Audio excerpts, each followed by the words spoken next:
libation. Qu'est-ce que ça nous enseigne, frère? Quand tu souffres dans la vie chrétienne, regarde au sacrifice de Jésus et tu vas comprendre que tu n'as pas souffert. Ce que tu souffres, c'est seulement de l'eau. J'étais sur le sacrifice de Jésus, de l'huile et du vin. J'étais sur le sacrifice de Jésus.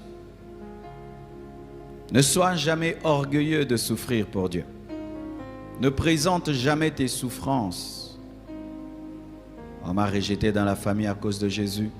Je ne mange pas à cause de Jésus. J'ai perdu mon travail à cause de Jésus. Je suis pauvre parce que je ne vole pas. Je manque tout parce que je ne me prostitue pas. Mes sœurs se prostituent, elles ont l'argent. Ouais, moi je ne me prostitue pas, c'est pourquoi je n'ai qu'une cette robe. Et tu présentes ça comme des sacrifices. Ce ne sont pas des sacrifices bibliquement, ce sont des libations.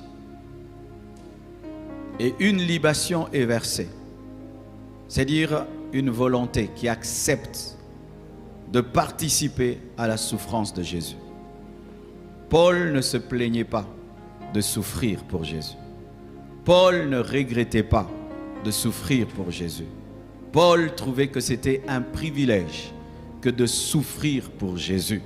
Paul trouvait que c'était une grâce que de souffrir pour Jésus. C'est une grâce, frère. Il y a des gens qui sont à Makala parce qu'ils ont volé. Il y a des gens qui sont à Makala parce qu'ils ont violé. Ils souffrent parce qu'ils ont péché. Mais quand tu souffres parce que tu crains Dieu, parce que tu as cru en Jésus, c'est un privilège. Ne regrettez jamais de souffrir pour Jésus. C'est une libation. Ainsi, lorsque tu lis cela, tu vas comprendre ceci, que Paul comprenait qu'il allait bientôt mourir. Il comprenait qu'il allait bientôt mourir, parce que quand il parle de libation, en soi, Paul, dans ses moments d'intimité avec Dieu, avait compris qu'on allait le tuer. Le Saint-Esprit avait dit à Paul dans la prière, tu vas mourir bientôt. Tu t'imagines ça? Dieu lui-même t'avertit et te dit que tu vas mourir bientôt. Et lui, au lieu de se plaindre, il écrit une lettre. Il dit bientôt, je vais mourir. Parce que quand il disait bientôt, il dit, le moment de mon départ approche, je sers déjà de libation. Il était déjà en train de dire que Dieu me prépare à être de l'huile, de l'eau sur le sacrifice de Christ. Paul avait une telle sensibilité spirituelle qu'il pouvait percevoir le moment de sa mort et s'y préparer. Parce qu'on prépare l'eau qu'on jette sur le sacrifice. On prépare l'huile qu'on jette. Ça ne se trouve pas au hasard. Et il acceptait que Dieu le prépare pour ça. Et il se considérait comme étant une huile qui sera versée bientôt, une eau qui sera versée bientôt.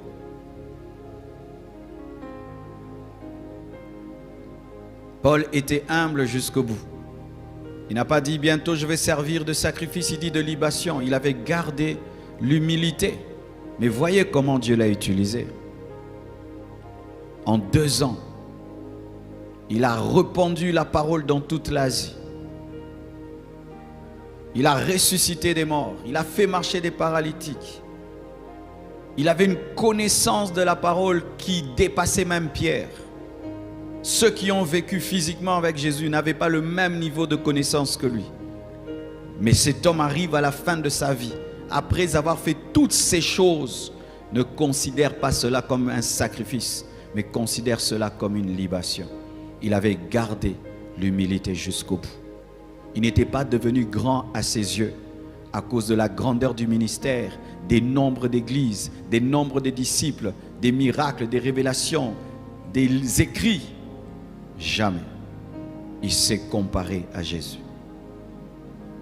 Car pour moi, je sers déjà de libation.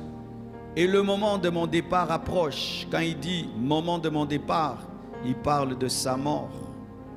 Il parle de sa mort. Ça me distrait, merci. Il parle de sa mort. Et donc, il était conscient que même si tu sers Dieu à un grand niveau, un jour tu partiras. Il dit, mon départ arrive. C'est-à-dire qu'il y a eu des départs des autres, le mien aussi arrive. Considérez-vous la mort des autres comme des départs? Car si tu ne considères pas la mort des autres comme des départs, tu ne vas pas considérer ta mort comme un départ. Si tu considères la mort des autres chrétiens comme étant des malédictions, des punitions, tu vas considérer aussi ta mort comme une malédiction, une punition. Mais dans l'église primitive, ils avaient une culture. Ils considéraient la mort comme un départ pour l'éternité. C'était l'aéroport où on prenait l'avion pour aller au ciel. Le moment de mon départ arrive. Il ne dit pas, je suis combattu par un esprit de mort. Il ne dit pas, venez, on va faire des intercessions pour chasser l'esprit de mort. Non. Il attendait sa mort. Dieu lui avait averti. Dieu avertissait Paul au sujet des persécutions. Dieu l'avertissait même au sujet des prisons. Et là, Dieu a averti Paul au sujet de sa mort. Et il n'avait pas peur. Si toi, Dieu t'avertit au sujet de ta mort, quelle sera ta situation? Tu vas demander des années de plus? Paul n'a pas prié comme le prophète Ézéchias, comme le roi Ézéchias. Non, il n'a pas demandé des années de plus. Il n'a pas demandé des jours de plus. Il attendait. Il n'a pas demandé, Dieu, souviens-toi de tout ce que j'ai fait. Parce que même si Dieu t'ajoute, il va t'ajouter jusqu'à 200 ans. Si Dieu t'ajoute, tu vas vivre 300 ans. Si Dieu ajoute, il n'a pas demandé à Dieu d'ajouter. Lorsqu'un prophète est venu même pour lui dire à Agabus qui s'est rallié et que tout le monde a pleuré l'empêchant, il dit, mais je suis même prêt même à mourir. Être lié, c'est rien pour moi. C'était ça la dimension de l'apôtre Paul. Quand tu lis les épîtres, le caractère de cet homme, c'était un homme qui n'avait pas peur de la mort. C'était un homme qui considérait la mort comme un départ, comme quand tu prends un avion, comme quand tu vas à l'aéroport pour aller à Bruxelles, à Paris. Pour lui, c'était le jour où l'avion vient pour l'amener au ciel. Il ne connaissait pas précisément le jour, l'heure de sa mort, mais il connaissait la période. Il sentait la période. Il sentait qu'il était au bout de son ministère. Il savait. Il savait. Ainsi, frères, voici une chose que cela nous enseigne. C'est que tu ne dois pas t'attacher à la vie physique. Paul ne s'attachait pas à la vie physique. Lorsqu'il a compris que bientôt ce sera la fin de sa vie physique, il était maintenant dans l'esprit. Et il était entre la vie physique et la vie spirituelle. Et c'est ce qui est arrivé à l'homme de Dieu, Alain Moloto. Alain Moloto avait su qu'il allait partir. Avait su. Et avant de mourir, il avait atteint un niveau spirituel extraordinaire. Sa femme, lorsqu'elle témoigne sur ça, il parlait une langue terrible, terrible. Et il voyait tout le temps des anges. Et commençait même à avoir pitié des gens qui allaient rester. Le premier chrétien de notre famille, mon oncle, lui aussi avait senti ça. Il était tombé malade et il avait compris qu'il n'allait pas guérir. Et un jour, mon père est allé le visiter. Il a regardé mon père, il a dit, j'ai pitié de toi. Je te laisse dans les souffrances et le feu de cette terre. Il avait pitié de mon père, lui qui était malade, parce qu'il avait vu de l'autre côté. Frères, sœurs, il n'y a pas que la vie physique. Nous partirons un jour. Si Jésus tarde, nous aurons des départs, des départs, des départs. Mourir, c'est un départ. Si Jésus tarde, tu auras un départ aussi. Certains meurent jeunes, d'autres meurent très adultes, 50, 60 ans, d'autres meurent vieux. Mais Dieu ne nous a pas promis à tous de faire des vieux os, mais Dieu nous a promis le ciel. C'est important de le dire. Autant je prêchais beaucoup dans les deuils, je voyais des gens me poser des questions que je trouvais très enfantines. Pasteur, comment Dieu peut permettre qu'un jeune meure? Et j'aime toujours répondre, Jésus était jeune aussi. Jésus n'était pas vieux. Le Fils de Dieu est mort jeune, 33 ans. Paul annonce que sa mort ne sera pas une mort par maladie. Quand il dit que je sers de libation, il dit qu'il a annoncé qu'il aura une mort atroce, une mort brutale. Lui qui a servi Dieu dans la sainteté, qui a servi Dieu dans la pureté, Dieu lui révèle que tu vas mourir brutalement. Quelle récompense! C'est comme ça, Seigneur, que tu récompenses des gens qui te craignent. C'est comme ça que tu bénis les gens qui te craignent. Vous savez, nous devons bien étudier la vie de Paul, hein, parce que des fois, nous avons une fausse doctrine. J'appelle ça la doctrine des amis de Job. Les amis de Job avaient cette doctrine que si tu crains Dieu, tu ne souffriras pas. Et lorsque Job est tombé malade, ils lui ont dit, tu as péché. Parce que quand on craint Dieu, on ne souffre pas. Quand on craint Dieu, on ne peut pas mourir dans un crash d'avion. Des doctrines que les gens ont. Quand on craint Dieu, on ne peut pas mourir dans un accident. Quand on craint Dieu, on ne peut pas mourir d'une maladie. Quand on craint Dieu, on meurt calmement dans son sommeil, âgé de 120 ans. C'est écrit où? C'est écrit où? Paul est mort entre 65 ans et 168 ans. C'était ça l'âge de Paul. Et Dieu, quand il prie, il lui révèle, bientôt tu vas mourir et tu vas mourir brutalement. Et il écrit, il dit au revoir en écrivant, le temps de mon départ est arrivé. Peux-tu faire ça? Pour faire ça, tu dois être un homme spirituel. Pour faire ça, tu dois être sûr que tu n'as pas de problème avec Dieu. Pour faire ça, tu dois être attaché au ciel plus qu'à la terre. Pour faire ça, tu dois avoir rencontré Jésus et vécu avec lui. Les chrétiens qui n'ont pas une réelle intimité avec Dieu, si Dieu te parle ainsi, tu vas chercher toute l'église qu'on fasse une veillée de prière pour implorer la miséricorde de Dieu et pour chasser tous les sorciers de ta famille, alors que c'est Dieu qui est derrière tout ça. C'est pourquoi je vous prie, mes frères chrétiens, lisez beaucoup les livres sur l'église persécutée. Ce sont des choses qui m'ont aidé au début de ma vie chrétienne. Je lisais beaucoup des livres sur les chrétiens persécutés dans le monde. Et je lisais beaucoup sur les chrétiens en URSS en ce temps-là et les chrétiens en Chine. Et là, on te présente quelqu'un qui s'est converti aujourd'hui et qui est mis en prison et qui est mort de faim, mais dans la joie. Ou on montre quelqu'un qui a prêché, on le met en prison et on le nourrit que d'eau et il écrit des versets bibliques, tous les versets bibliques qu'il connaît sur le mur, afin de ne pas oublier la Bible. C'est quand j'avais appris qu'on peut être chrétien et on craint Dieu mais on souffre. C'est quand j'avais appris que la foi peut t'amener des persécutions et des souffrances. C'est quand j'avais appris que la souffrance n'est pas toujours le signe du péché. Des fois, c'est le signe de la sainteté. Alléluia. Parce que nous honorons seulement les gens qui ont des maisons, des voitures, ce sont eux qui ont la foi. Ce n'est pas biblique. Ce n'est pas biblique. Des fois, ceux qui ont la foi, ce sont ceux qui n'ont rien.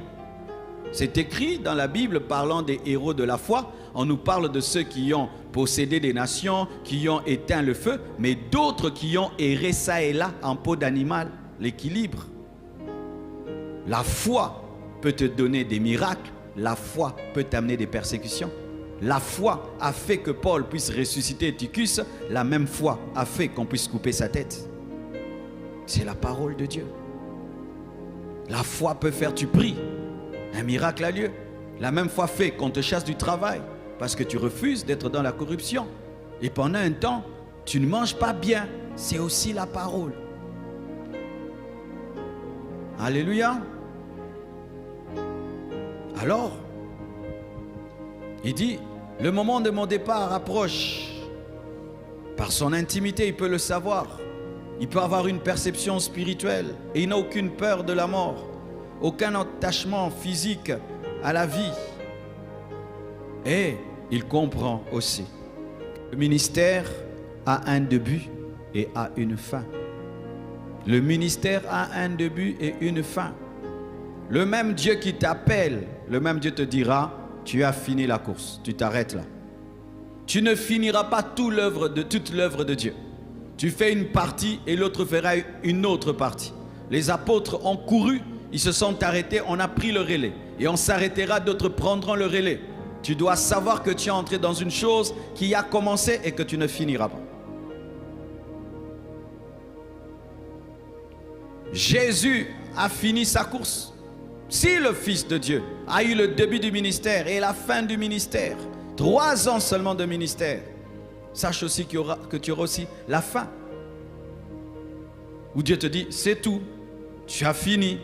Oh non, moi j'avais encore tel projet, C'était tes projets, mais ce n'était pas mon projet. C'est pourquoi pendant que tu es sur la terre, cherche à découvrir pourquoi Dieu t'a appelé. Tu risques de faire beaucoup de choses et tu meurs. Tu n'as pas fait même le 1/10 de ce à quoi Dieu t'a appelé. Tous les jours qui passent, le temps de ton ministère est en train de passer. Tous les jours qui passent, le temps que Dieu t'a donné pour le servir est en train de passer. Il te reste encore combien pour servir Dieu?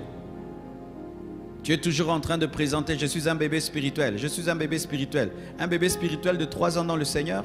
Les apôtres ont fait 3 ans avec Jésus-Christ, ils ont assuré sa relève.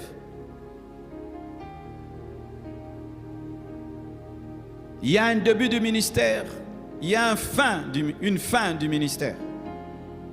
Un homme de Dieu au Nigeria, le Seigneur lui dit, maintenant tu vas partir. Il dit, ok Seigneur, donne-moi seulement 1 année. J'aimerais finir certaines choses, arranger le ministère et puis tu me prends. Et Dieu est venu 1 année après, il a pris. Est-ce que tu es déjà en train de servir Dieu? Et si tu es en train de servir Dieu, tu as quelle phase de ton ministère? Tu as quelle phase de ta vie? Tu es au milieu de la course? Tu es au début de la course? Ou tu es à la fin de la course? Certains, la fin de leur course, c'est quand ils vieillissent. Mais d'autres, pendant qu'ils sont jeunes. Étienne est parti tôt, mais il avait fini. Ce n'est pas tout le monde qui va bâtir des cathédrales. Ce n'est pas tout le monde qui va être renommé dans le monde entier. C'est pourquoi certains, vous êtes négligents. Négligents dans ce que vous faites à l'église. Et tu dis non, je me donnerai quand je serai en train. Mais tu es déjà en train. Tu es déjà en train de faire le ministère. Quand mon frère là est à genoux, là en train de filmer. Il est déjà en train de faire ce à quoi Dieu l'a appelé. Et s'il dit non, je vais le faire avec négligence. Quand on va me confier une extension, là-bas, je vais exploser. Qui te dit que tu exploseras là-bas? Pourquoi tu es négligent aujourd'hui? Comme si tu as tout le temps. Alors que la vie est comme une bougie. Une fois qu'on allume une bougie, qu'est-ce qu'il fait? Elle commence à finir. Et toi, ta bougie est déjà allumée, mon frère. Dès le jour où tu es né, la bougie a commencé à diminuer. Dès le jour où tu as créé en Jésus, la bougie a commencé. Tu as quel niveau de ta bougie?